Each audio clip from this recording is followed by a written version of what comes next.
Hello दोस्तों, आप सबका आपके अपने YouTube चैनल गुरुकुल बाय विकास में स्वागत है। तो दोस्तों, हम डेली की तरह आज जो हमारा सेट नंबर 23 है ना, उसे हम सॉल्व करने वाले हैं। कितना? तो सेट नंबर 23 को सॉल्व करेंगे, जो हमारे होने वाले आगामी रेलवे एसएससी और सभी स्टेट के एग्जामों के लिए जो ये सेशन है, जो डेली बेसिस पे आपको एक सेट प्रतिदिन जो उपलब्ध कराया जाता है, ये आपके प्रैक्टिस में और आपके रिवीजन के लिए महत्वपूर्ण है। ओके, तो चलिए दोस्तों शुरू करते हैं आज के सेट नंबर 23 को। पहला क्वेश्चन हमारा यहाँ पे कह रहा है हमसे कि जिस प्रकार से रोगी का संबंध जो है वो चिकित्सक से है। जब रोगी बीमार पड़ता है तो किसके पास जाता है? चिकित्सक के पास जाता है। तो उसी प्रकार अगर विद्यार्थी है, उसे किसी प्रकार की उलझन होगी, वो अपने परेशानियों को सॉल्व करने के लिए कहाँ पे जाएगा? तो विद्यार्थी जो है वो सीधी सी बात है किसके पास जाएगा? तो अपने शिक्षक के पास जाएगा। ठीक है, रोगी जब चिकित्सक के पास गया तो विद्यार्थी कहाँ जाएगा अपनी परेशानियों को लेकर? तो वो जाएगा शिक्षक के पास। ओके, तो यहाँ पे ऑप्शन नंबर सी बिल्कुल करेक्ट होगा। देखिए, ऑप्शन नंबर बी, अगर आपको ये लग रहा हो कि ऑप्शन नंबर बी भी तो यहाँ हो सकता है क्योंकि विद्यालय दिया हुआ, बिल्कुल हो सकता था। अगर जो रोगी दिया हुआ है, रोगी के साथ अगर हॉस्पिटल दिया होता ना, अगर रोगी के साथ हॉस्पिटल दिया होता तो यहाँ पे विद्यार्थी के साथ जो है वो विद्यालय का हम यहाँ पे प्रयोग जो है वो कर सकते थे। लेकिन यहाँ पे रोगी के साथ जब चिकित्सक दिया है तो विद्यार्थी का इलाज तो सीधी सी बात है शिक्षक ही कर सकता है। ओके, करेक्ट है। चलिए नेक्स्ट क्वेश्चन देखते हैं। नेक्स्ट क्वेश्चन हमसे कह रहा है कि तीन जो है ये चार ऑप्शन जो दिए हुए वो तीन जो उसमें से किसी ना किसी तरह से संगत है, और जो एक असंगत है ना, हमें उसी असंगत का यहाँ पे चयन करना है। तो यहाँ पे हम लोग देख लेते हैं। देखिए, हमें बांसुरी दिया हुआ है, वायलिन दिया हुआ है, सैक्साफोन दिया हुआ है और माउथ ऑर्गन दिया हुआ है। इसमें से तीन संगत है जिसे बजाने के लिए हम अपने मुंह का यूज करते हैं। वो तीन जो है यहाँ पे एक हो जाएंगे। बांसुरी, ये हम मुंह से बजाते हैं, फूंक मार के बांसुरी को मुंह से बजाते हैं हम। ओके, अब यहाँ पे आप देखो सैक्साफोन को भी हम मुंह से अपने बजाते हैं। और यहाँ पे तो दिया हुआ है माउथ ऑर्गन जो है इसे भी हम मुंह से ही बजाएंगे, क्योंकि यहाँ पे पहले दे दिया है माउथ ऑर्गन, यानी कि बांसुरी, सैक्साफोन और माउथ ऑर्गन, ये तीनों वाद्य यंत्र जो है ना, इसको बजाने के लिए हम अपने मुंह का प्रयोग करते हैं। ठीक है, ओके। लेकिन यहाँ पे जो वायलिन दिया हुआ है, जो ऑप्शन नंबर बी दिया हुआ है वायलिन, दोस्तों इस वायलिन को बजाने के लिए बजाने के लिए हमें अपने हाथों का यूज किया जाता है। हम अपने हाथों का यूज करते हैं। इसीलिए यहाँ पे असंगत की बात करें तो कौन सा ऑप्शन असंगत है? तो दोस्तों ऑप्शन नंबर बी यहाँ पे असंगत है, वायलिन, क्योंकि बांसुरी, सैक्सोफोन और माउथ ऑर्गन को हम अपने मुंह के द्वारा बजाते हैं। अब आइए इसका मैं आपको फिगर डायग्राम रखा हूँ ताकि आपको समझ में आ जाएगा। देखिए, ये रहा हमारा सैक्साफोन, देखो ये आप यहाँ पे फूंक मारनी है। ये बांसुरी तो हम जानते ही हैं, ठीक है, इसलिए उसका फिगर ना रखा है मैंने। ये देखिए, ये है माउथ ऑर्गन। क्या है? ये है माउथ ऑर्गन। ये जो बांसुरी है ना, ये वाला माउथ ऑर्गन हम लोगों ने कभी ना कभी अपने बचपन में से जरूर बजाया है। और ये देखिए बचा वायलिन। तो जो वायलिन है इसे हम हाथों से बजाएंगे। तो सैक्साफोन, माउथ ऑर्गन और बांसुरी ये तीनों सेम होगा, क्योंकि इसे हम अपने बजाने के लिए मुंह का यूज होगा, जबकि सैक्साफोन ये हाथों से बजाया जाएगा। तो संगत क्या था? ऑप्शन नंबर बी असंगत था, वायलिन। करेक्ट है, समझ में भी आ गया होगा। अब इसमें कोई दिक्कत नहीं है। चलिए नेक्स्ट देखते हैं। नेक्स्ट कह रहा है कि एक निश्चित कूट भाषा में ऑब्टेन को NATBOI लिखा जाता है, बेगर को RGGEB लिखा जाता है, तो रग्ड को कैसे लिखा जाएगा ये हमें पता करना है। तो कैसे पता करेंगे? पहले ये हम पता करते हैं कि जो ऑब्टेन है ना, देखिए क्वेश्चन में यहाँ पे आंसर है, जो ऑब्टेन है इसको कैसे लिखा है उसी तरह हम रग्ड को भी लिखेंगे। तो आइए दोनों को हम लोग एक साथ पहले यहाँ पे ड्रॉ कर लेते हैं, उसके बाद फिर लिखने में आपको समझने में परेशानी होगी नहीं। इससे रग्ड है, ठीक है। चलिए अब देखिए कैसे लिखा है यहाँ पे ऑब्टेन को, NATBOI, ठीक है। यहाँ पे एक चीज़ आप समझो, देखिए यहाँ पे जो ऑब्टेन दिया हुआ है ना, उसी संख्या को इधर उधर करके NATBOI लिखा हुआ है। हम लोग देखते हैं कैसे लिखा है। तो NAT अब देखो पहला अक्षर, फिर ये दूसरा अक्षर और फिर ये तीसरा अक्षर, यानी कि यहाँ पे देखो आप आई को छोड़ दिया है और पीछे से क्या किया है NAT। तो यहाँ से भी हम लोग वही कर लेते हैं, पहला अक्षर दूसरे को छोड़ेंगे, दूसरा अक्षर और तीसरा अक्षर, ऐसे बना। तो आप देखो DGG ये बन गया। अच्छा अब देखो अब क्या किया उसने, ये तो 3 हो गया, अब BOI यानी कि यहाँ पे चौथा अक्षर, फिर पांचवा अक्षर और ये छठा अक्षर, ठीक है, चौथा अक्षर, पांचवा अक्षर और छठा अक्षर। तो चलिए हम लोग भी यहाँ से देख लेते हैं, यहाँ पे चौथा अक्षर, फिर पांचवा अक्षर और फिर छठा अक्षर। तो चौथा कौन सा हो जाएगा U, पांचवा हो जाएगा हमारा कौन सा E और छठा कौन सा हो जाएगा तो R, यानी कि DGGUER। अब देखिए DGGUER कहाँ पे है, तो ये हमारा ऑप्शन नंबर बी में बिल्कुल मिल रहा है ना सर। ओके ठीक है दोस्तों, समझ में आया। देखिए इसने क्या किया था, जो ऑप्टेन है उसी के नंबरों को जो है ना आगे पीछे करके उन्हें यहाँ पे NATBOI लिखा था। तो हमने जिस प्रकार से उसने नंबरिंग किया था हमने वैसे कर दिया, पहला दूसरा तीसरा चौथा पांचवा छठा। ये हमारा सीधा इजी वे है, आप इसे ड्रॉ कर दीजिए या फिर सीधे लिख दीजिए, ठीक है। ओके चलिए ऑप्शन नंबर भी यहाँ पे बिल्कुल करेक्ट है, ठीक है। चलिए अगला देखते हैं। समझिए ये जो है प्रश्न चिन्ह के स्थान पे क्या आएगा, ये हमारा नंबर सीरीज का क्वेश्चन है और कोई भी एग्जाम हो इसमें जरूर आता है। एक बात मेरी अब थोड़ा मानना, आप प्लीज़ वीडियो को पूरा देखिएगा, आपसे मैं रिक्वेस्ट करता हूं बार बार कि वीडियो को जरूर पूरा देखिएगा, क्योंकि आप लोग वीडियो को पूरा नहीं देखते। ओके चलिए 9, 10, 22, 69, 280 एंड क्वेश्चन मार्क, ये हमें करना है, ठीक है। एक बात आप समझो यहाँ कि 9 से 10 बनाना है, 10 से 20 बनाना है, 10 से 22 बनाना है, 22 से 69 बनाना है, 69 से 280 बनाना है। अच्छा एक समझिए, यहाँ पे 9 है और संख्या यहाँ पे कितनी गई 280, 280 तो गई, लेकिन ऑप्शन देख रहे हो आप, ऑप्शन जो है ना और बड़े बड़े हैं, 1450 है, 1405 है, 560 है, 576 है। यानी कि एक चीज़ तो यहाँ पे कंफर्म हमें समझ में आएगी कि यहाँ पे संख्याएं धीरे धीरे नहीं, मतलब कि थोड़ी सी स्पीड में तो बढ़ी है सर। तो जब संख्याएं ज़्यादा क्रम में बढ़ती है ना, यानी यहाँ पे सीधे 9 है, यहाँ पे सीधे देखो अब 1400, 1405, 560 और 576 ये बढ़ी हुई है। तो जब संख्या एकाएक इतनी बढ़ती है ना, तो हम उनमें मल्टीप्लाई करके जरूर चेक करते हैं। ओके ये नियम है। और जब संख्याएं पास हो ना तो उनका डिफरेंस निकालते हैं।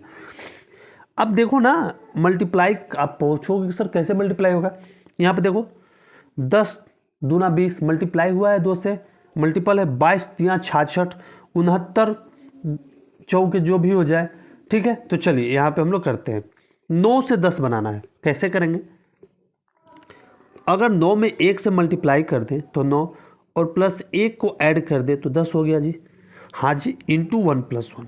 दूसरे को देखें, अब 20 बनाना है हमें, तो आप देखो जब 20 बनाना है तो कैसे बनाओगे, 10 में तो पहले 2 से मल्टीप्लाई करो आप, तो कितना हो गया 20, और 22 करना है तो +2 ऐड कर दो तो 22 हो गया। चलिए यानी इंटू 1 + 1 इंटू 2 + 3, 2 + 2। अब 22 से 66 बनाना है दोस्तों, तो 22 से क्या बनाओगे, तो 22 में 3 से मल्टीप्लाई आप करोगे तो क्या आएगा, करो 66 आ जाएगा और +3 ऐड कर दो तो 69 हो जाएगा। ये ऐसे हुआ, यानी कि हमें पैटर्न का पता चल गया। इंटू 1 + 1 इंटू 2 + 2 इंटू 3 + 3, तो यहाँ पे क्या हो जाएगा जी, इंटू 4 और +4 हो गया, इंटू 4 + 4, तो हमारा क्या 240 और 36 200 कितना हुआ 76, और 4 ऐड किए तो 280 हो गया। तो अब नेक्स्ट पैटर्न जो हमारा आएगा वो क्या आ जाएगा, जो अब यहाँ पे हमने यहाँ से यहाँ कर लिया, यहाँ से यहाँ आपने देख लिया, यहाँ से यहाँ, तो 280 में अब नेक्स्ट पैटर्न जो है इंटू 5 और +5 होगा, क्योंकि यहाँ पे देखो आपने ऐसे किया, ये दूसरे के लिए था, ये तीसरे वाला, ये चौथे वाला और ये पांचवे के लिए, तो इंटू 5, तो 280 में 5 से करो तो आप कितना हो गया 1400, 1000, 1400 और हाँ 1405, तो कितना हो जाएगा यहाँ पे 1405, ठीक है, क्योंकि 28 में 5 से करो, 280 में 5 से आप करो 1400 आ जाएगा, और फिर 5 ऐड कर दो तो 1405 हो जाएगा। ओके 1405, यानी कि हमारा ऑप्शन नंबर कौन सा सही है, तो यहाँ से ऑप्शन नंबर जो है हमारा वो सी सही है, 1405 इज द करेक्ट आंसर। कौन सा ऑप्शन, ऑप्शन नंबर सी सही है। ठीक है दोस्तों, देखिए मैंने बहुत इजी वे में आपको समझाने का प्रयास किया और उम्मीद है कि आपको जरूर ये समझ में भी आया होगा। ओके चलिए नेक्स्ट क्वेश्चन को वही कह रहा है कि फिर प्रश्न चिन्ह के स्थान पे क्या आ सकता है, वो हमें यहाँ पे फाइंड आउट करना है। ओके अब आप देखो, अब यहाँ पे आप देखिए ये तो देखते ही समझ आ जाना चाहिए कि 9 से 18 हुआ है, यानी कि क्या इसमें इंटू 2 हुआ है जी, और 18 से फिर 36 है, यहाँ पे भी +2 हुआ है। ठीक है, तो पहला तो लग रहा है कि पहले 2 से मल्टीप्लाई, इसको भी देख लेते हैं। 21 से 42 इंटू 2 हुआ है जी, और 42 इंटू 84 अगर करोगे, 42 से 84, तो इसमें भी इंटू 2 हुआ है, यानी कि 9 दूना 18, 18 दूना 36, 21 दूना 42, 42 दूना 84। तो कहने का मतलब अब तो पैटर्न समझ में आ गया। तो क्यों ना हम 18 में 2 से मल्टीप्लाई करें, तो 18 है, क्वेश्चन मार्क है हमारे पास, और फिर 72 है। तो 18 में जब हम 2 से मल्टीप्लाई कर देंगे तो यहाँ पे क्या आ जाएगा 36, और 36 में 2 से मल्टीप्लाई करने के बाद तो 72 दिया हुआ ही है। तो यहाँ पे प्रश्नवाचक चिन्ह के स्थान पे हमारा क्या आएगा, वो आएगा 36, क्योंकि 18 दूना 36 और 36 दूना 72, कुल मिलाकर ऑप्शन नंबर देखें तो सी करेक्ट है यहाँ से जी। ओके खत्म करिए इसको, नेक्स्ट देखते हैं। हमारा दिया हुआ है कि उन वेन आरेख का चयन करें जो निम्नलिखित वर्गों के बीच संबंध को सर्वोत्तम ढंग से निरूपित करता है। ठीक है, दिया हुआ है क्या, टहलना, चलना और संचलन करना। पहले यहाँ पे आप समझिए, संचलन करना क्या है। संचलन करना का मतलब होता है कि किसी कार्य को जारी रखना, कार्यान्वित रखना, मतलब कि वो रुका नहीं है, वो कार्य हो रहा है, कुछ भी हो, मतलब वो जारी है, चाहे चलना, टहलना, कार्य करना, कुछ भी करना, मतलब जो कार्य जो है प्रोग्रेस में है, गति में है। ओके ठीक है, तो जब संचलन का मतलब ही हो गया कि किसी कार्य को जारी रखना, आगे बढ़ाना, करते रहना, तो सर टहलना और चलना क्या लगता है आपको।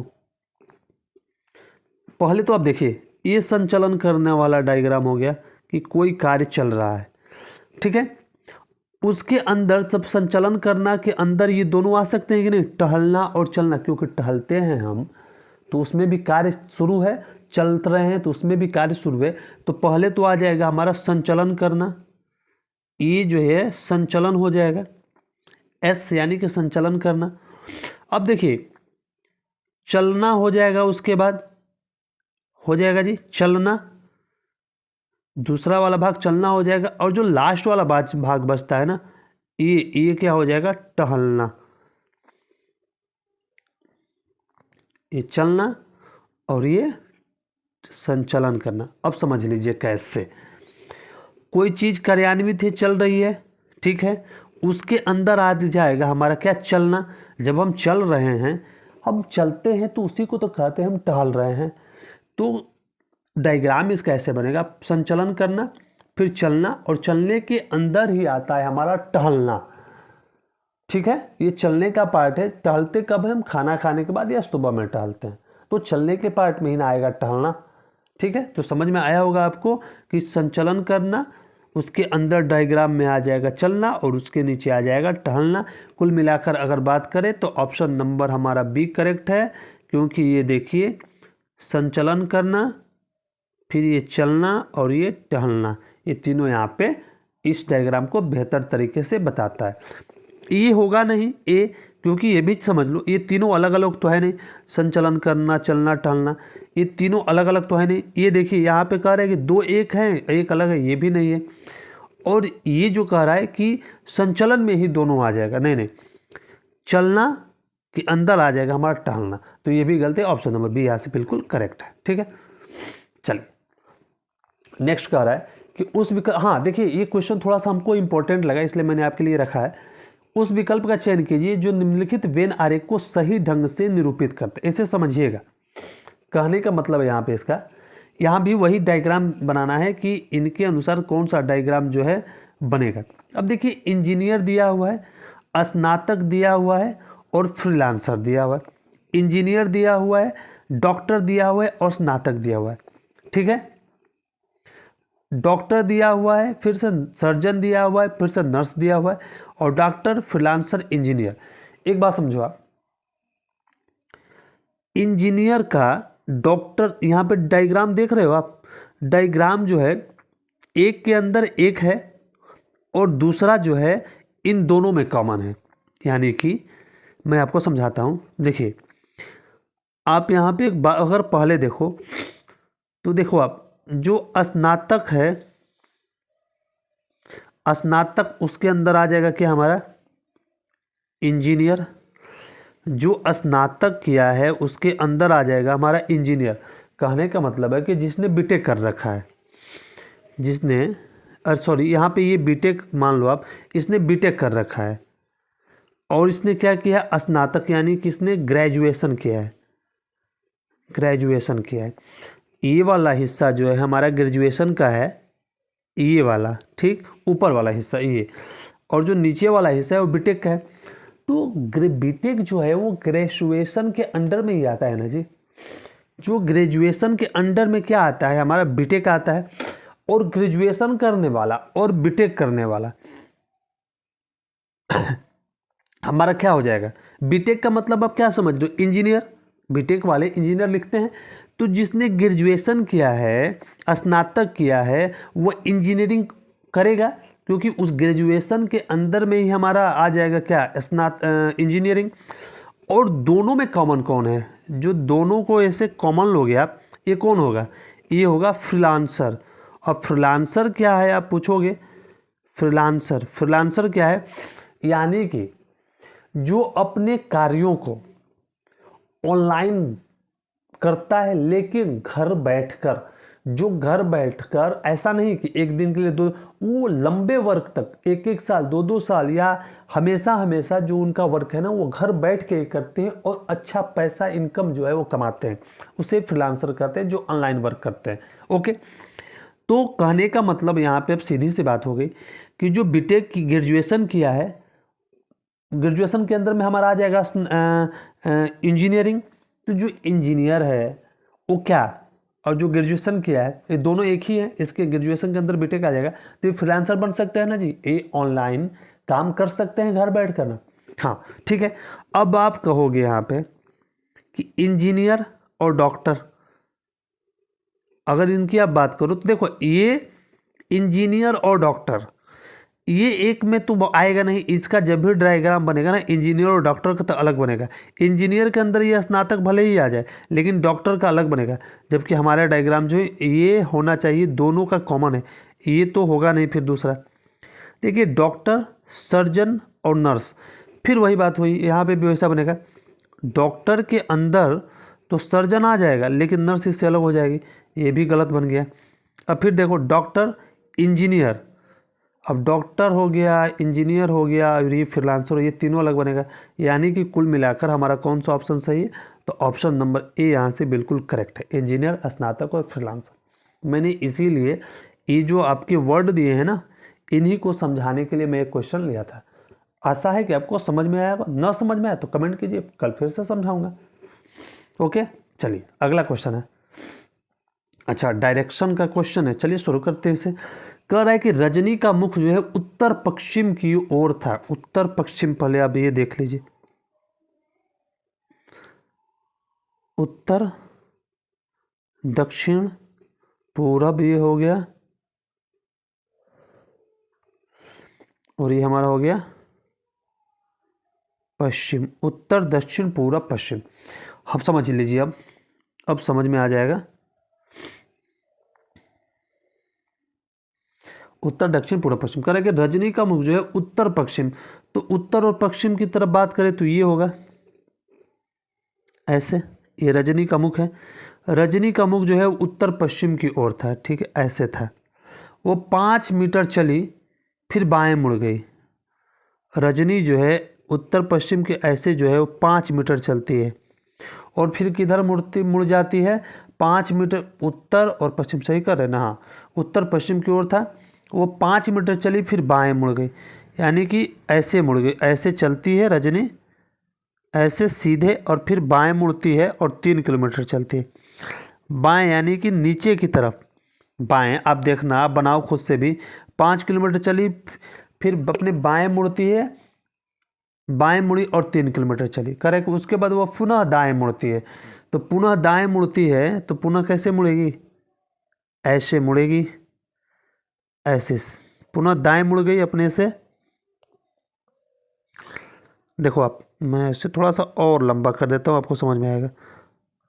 ये जो है इसका ऐसे निशान है, ठीक है। पहले ये 5 किलोमीटर उत्तर पश्चिम चली, फिर अपने बाएं मुड़ी 3 मीटर चली, फिर अपने दाएं मुड़ी और कितना चलती है, ये चलती है 8 किलोमीटर, ठीक है।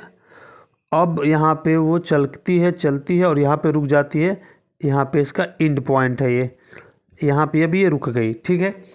तो पूछ रहा है कि अब उसका मुख किस दिशा में है, तो भाई पहले चली तो उत्तर पश्चिम इसी दिशा में, तो फिर तो इसी दिशा में आ गई ना, तो उत्तर पश्चिम में ऑप्शन नंबर कौन सा, बी करेक्ट हो जाएगा। आप देखो ये जो चली है ऐसे, ये जो ऐसे चली है, ये तीर जो एरो है उत्तर पश्चिम, तो फिर तो वैसे ही है ना, इसलिए तो मैंने डायग्राम पे ही बनाया ऐसे कि आपको समझ में आएगा। ये उत्तर पश्चिम में फिर अभी भी तो है ना जी, यानी कि उत्तर पश्चिम करेक्ट आंसर होगा ऑप्शन नंबर बी यहाँ से। ओके, चलिए अगला क्वेश्चन। कह रहा है कि मोनिका और चलंदर सगे भाई बहन है। अच्छा, मोनिका और चलंदर ये सगे भाई बहन है। ओके जी, ये सगे भाई बहन है। चलंदर जो है वो ग्रेस का भांजा और मारिया का पिता है। चलंदर ग्रेस का भांजा और मारिया का पिता है।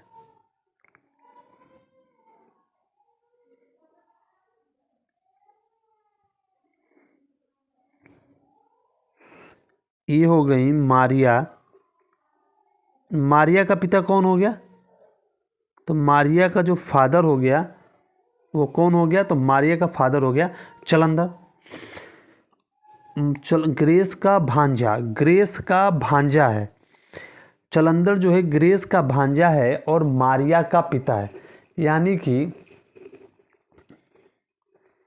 मारिया, मोनिका और चलंदर सगे भाई बहन है।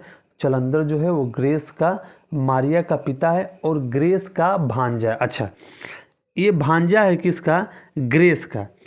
तो एक चीज़ यहाँ पे देखो, यहाँ पे तो हो जाएगा ग्रेस, ठीक, ये हो गया हमारा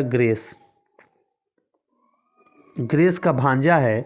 तो सीधी सी बात है, भांजा तब होगा ना जब इसकी कोई ये माँ का भाई होगा।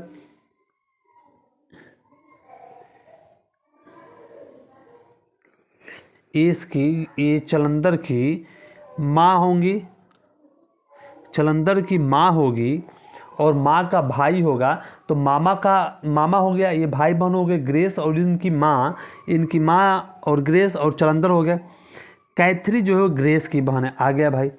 तो माँ के जगह पे आप क्या लिख सकते हो, सीधा सा बात है, कैथरी लिख दीजिए, हटा दीजिए माँ को।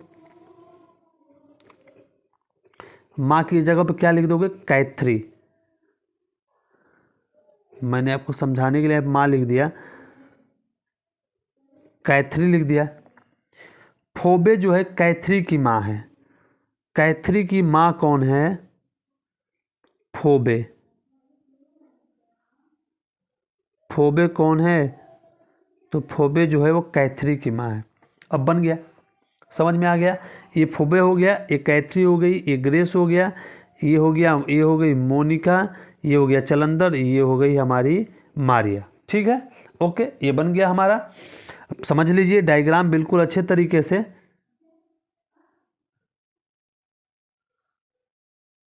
मारिया का पिता, ठीक है, चंदन ग्रेस का भांजा और मारिया का पिता है, हाँ ठीक, कोई बात नहीं, हमारा तैयार हो गया डायग्राम। समझ लीजिए फिर से, मोनिका और चलंदर, ये आपका ऐसे ही लेवल के क्वेश्चन जो एग्जाम में आए हुए हैं, मोनिका और चलंदर सगे भाई बहन है, इसलिए इन सब का ऐसे क्वेश्चन का प्रैक्टिस कीजिए। मोनिका और चलंदर भाई बहन है। चलंदर ग्रेस का भांजा और मारिया का पिता है। चलंदर जो है वो मारिया का पिता और ग्रेस का भांजा है। तो देखिए जब भांजा आएगा तो भांजा कौन, यानी कि चलंदर है उसके माँ का भाई, तो चलंदर की माँ कौन होगी, कैथरी, और उनका भाई कौन हो गया, तो चलंदर की ये माँ हो गई, तो ये माइनस साइन, ये प्लस साइन, ग्रेस उनका मामा हो गया। ये माँ है चलंदर की, और ये कौन है, ये मामा है ना जी, मामा। ग्रेस इनका मामा हो गया, ये माँ हो गई। कैथरी ग्रेस की बहन है, हाँ कैथरी और ग्रेस ये तो भाई बहन हो जाएंगे। कैथरी कौन है, ग्रेस की बहन है। फोबे कैथरी की माँ है, ये फोबे कौन है, कैथरी की माँ है। ठीक है, तो बन गया जी।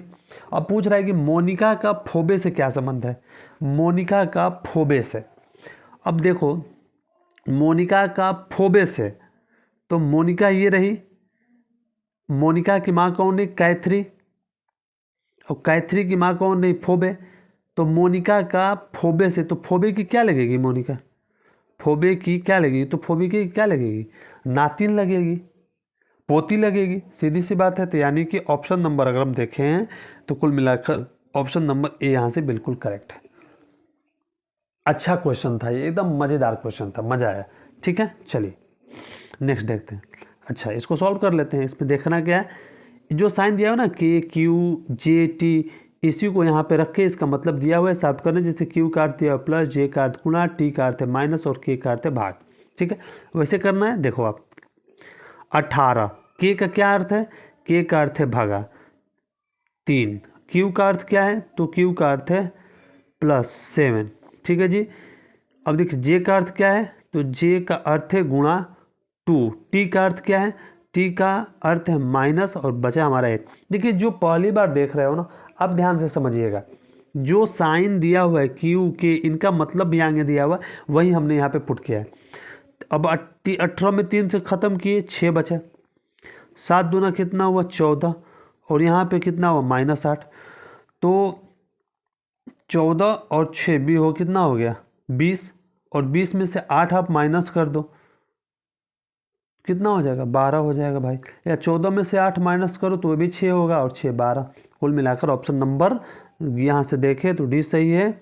इसको आप सॉल्व करोगे तो हो जाएगा 12। ठीक है, चलिए नेक्स्ट क्वेश्चन देखते हैं।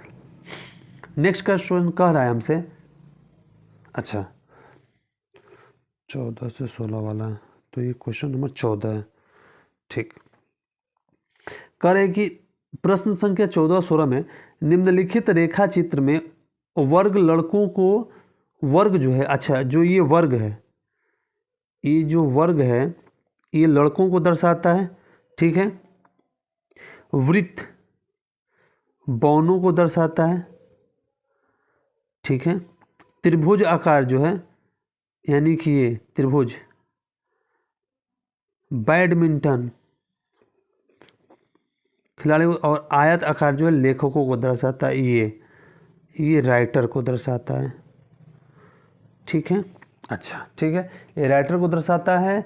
ये जो है हमारा बौनों को दर्शाता है, नहीं, ये वर्ग बॉयज लड़कों को दर्शाता है। ठीक है, चलिए तो पूछ क्या रहा है हमसे कि कौन सा आकार उन बौनों लड़कों को दर्शाता है जो बैडमिंटन नहीं खेलते हैं और जो लेखक नहीं है। यानी कि सिर्फ जो, ना तो देखिए यहाँ पे इजी है, कौन सा आकार उन बौनों लड़कों को दर्शाता है जो ना बैडमिंटन खेलते हैं और ना ही लेखक हैं। तो ये तो बैडमिंटन खेलते हैं और ना ही लेखक है, तो बौने लड़के कहाँ हैं, पहले आप ढूंढिए। बौने यानी कि वृत्त वाला, हरा वाला जो है ना, ये बौने लड़के हैं, हरा वाला। अब कह रहा है कि ना ही तो वो राइटर में जाए, ना ही तो बैडमिंटन खेले और ना ही लेखक हो। तो बैडमिंटन और राइटर को यहाँ से अलग कीजिए आप, बैडमिंटन को अलग करो आप। तो बैडमिंटन यहाँ पे ये त्रिभुज वाला है, ये देखो ये त्रिभुज वाला बैडमिंटन का हिस्सा है, त्रिभुज वाला बैडमिंटन का हिस्सा है। और राइटर का हिस्सा कौन सा है, तो राइटर का हिस्सा है हमारा ये वाला, देखिए ये वाला हिस्सा राइटर का है, रेड वाला। तो बौने लड़कों को दर्शाता है। तो बौने लड़के कौन से हैं? बौने लड़के हमारे जो हैं, जो बौने लड़के हैं जो, वो वृत्त वाले हैं, वृत्त वाले हैं। तो इसमें से बैडमिंटन को आप हटा दो, तो बैडमिंटन का हिस्सा कौन सा था यहाँ पे? तो बैडमिंटन का हिस्सा त्रिभुज वाला है। और बौने लड़के वृत्त वाले हैं, जो राइटर नहीं हैं। तो सीधी सी बात है, बचा क्या यहाँ पे? तो अब राइटर ये वाला रेड वाला हिस्सा आएगा नहीं यहाँ पे, त्रिभुज वाला आएगा नहीं यहाँ पे, तो बचा है डी, सिर्फ डी होगा, ऑप्शन नंबर डी। देखिए क्यों, ये भी समझ लीजिए आप, क्यों हो रहा है डी, क्यों हो रहा है डी? क्योंकि जो मैंने मार्क किया है ना, देखिए बच रहा है बौनों के हिस्सा में, वृत्त वाले में यहाँ पे सिर्फ डी ही। तो ऑप्शन नंबर यहाँ पे क्या हो जाएगा? बिल्कुल डी करेक्ट आंसर है। ओके, अच्छा, इंड हो गया। तो दोस्तों देखिए, आज का सेशन यहाँ पे इंड होता है, ठीक है। जो भी इम्पोर्टेंट क्वेश्चन थे उनको हमने आपके लिए अच्छे और इजी वे में समझाने का प्रयास किया ताकि आपको समझ में आए। दोस्तों, अगर आपको ये सेशन और हमारा समझाने का जो तरीका है समझ में आया हो, तो प्लीज़ आप हमारे यूट्यूब चैनल गुरुकुल बाय विकास को एक बार लाइक कर दें, शेयर करके सब्सक्राइब कर लें, और हाँ, और बेल आइकन को प्रेस कर दीजिएगा। ओके, ठीक है दोस्तों, मिलते हैं कल के सेशन में। आप लोगों से एक बात पूछनी है, अगर आप लोग चाहो तो एनटीपीसी के लिए जो है ना, जो एनटीपीसी के एग्ज़ाम होने वाले हैं, उसके लिए जो जीएस है वो आपको डेली बेसिस पे जो है वो कराया जाएगा, उसका प्रैक्टिस। ओके, वो कल से ज़रूर शुरू होगा। आप लोग अभी अपना सुझाव दीजिएगा, ठीक है। मिलते हैं कल के नेक्स्ट सेशन में, तब तक के लिए आप सबका बहुत बहुत धन्यवाद। थैंक यू, शुक्रिया।